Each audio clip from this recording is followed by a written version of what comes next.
In 2013, a very lucky 34-year-old construction worker named David Gonzalez found the most valuable comic book known to exist in Action Comics #1, the first appearance of Superman, and then proceeded to damage it during a fight over its value with his aunt.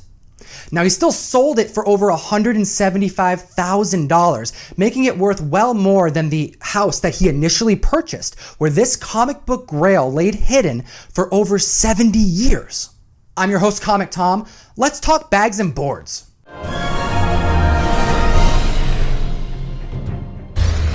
Although this is speculative, there's no documentation on the history of this particular issue of Action Comics #1. But I imagine back in the late 40s in Minnesota, a young boy, given the market demographic, likely between the ages of 9 and 15 years old, was dealing with a challenging problem. Where do I hide my comics? You see, during this era, comic book publishers were dealing with a detrimental PR problem. The religious sector and local governments were creating this narrative that the new danger to children were comic books. The man, the legend, Dr. Frederick Wortham, probably one of the single most influential people in comic book history, basically made the industry come crumbling down in a matter of months. A psychologist who treated troubled youth in Harlem, he began voicing this invalid concern that comic books were corrupting the youth. He spread this false notion that the youth who were reading comic books at this time were at a higher likelihood to commit crime. The response? Encouraging them not to only throw the comic books away in the trash, but to have community bonfire gatherings where the neighbors can all get together, have some cheeseburgers, have some hot dogs, and yeah, don't forget your kids' Tales from the Crypt. Yeah, we're using that as our kindling. It's insane. I mean, you can still see pictures of this. I'm going to throw some pictures of it on the screen. It's a horror to be seen, but it's also partially the reason why so many of these comic books have maintained value because of the scarcity. Now back to this young boy. What's a kid to do? Treat it like a porno magazine, hide it under his bed, in a drawer or something? That would be the first place his parents would look. So he decides to pick his favorites. I mean, he has to give his parents something. They're saying, hey, we need to go start this fire. Give me your comic books. Judy wants to get to cooking. He pulls out the couple that are his favorites, rolls them up, and then slides them in a crack in the floor, maybe kind of in the wall. And then years go by.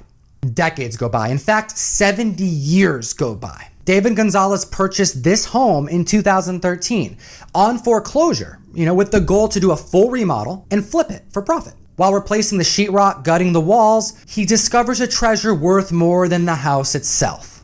In Action Comics #1, one of about 100 known to still exist.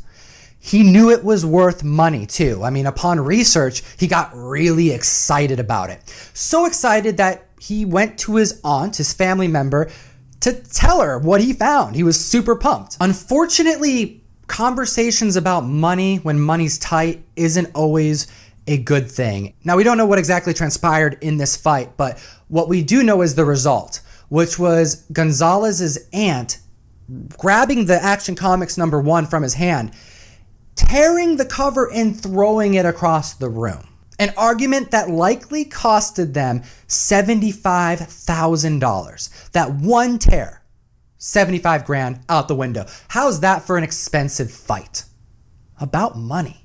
Don't feel too bad for Mr. Gonzalez though. He took this comic book to auction after getting it graded, and it fetched a staggering $175,000. What a find. What are the odds? But wait, there's more.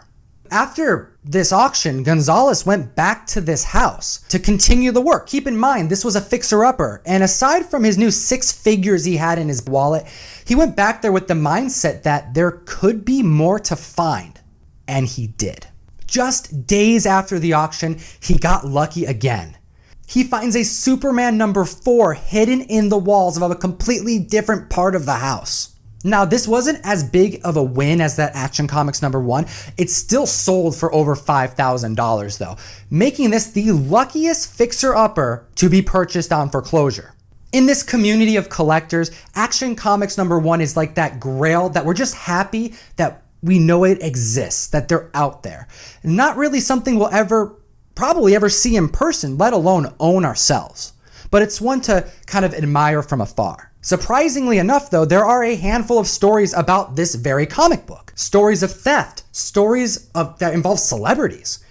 More stories that I will share with you guys in future videos. Thank you so much for watching. I appreciate your time today, and please geek responsibly. Enough said. If you could find any one comic book grail in the walls of your home, what would you pick other than an Action Comics #1? Put your answers in the comment section below. Hope to see you in future videos, and remember, you can always follow me at ComicTom101 on all my social media.